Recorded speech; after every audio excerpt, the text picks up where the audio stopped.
Assalamualaikum, Attorney Abbas muli. Welcome sa Law and Crime Daily. Dito sinisimplihan natin ang usaping batas at kriminolohiya. Tara, simulan na natin.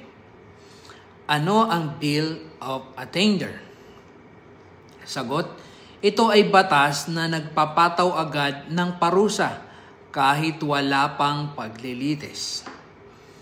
Dito sa Bill of Attainder, sa makatuwid, wala ng role ang ating korte. Ang legislature ay bawal gumawa ng batas na masasabing Bill of Attainder. Ang Bill of Attainder ay na-violate niya ang Due Process Clause ng Constitution at na-violate din nito ang presumption of innocence. Kasi nga, parusa agad. May natutunan ka na naman ba ngayong araw?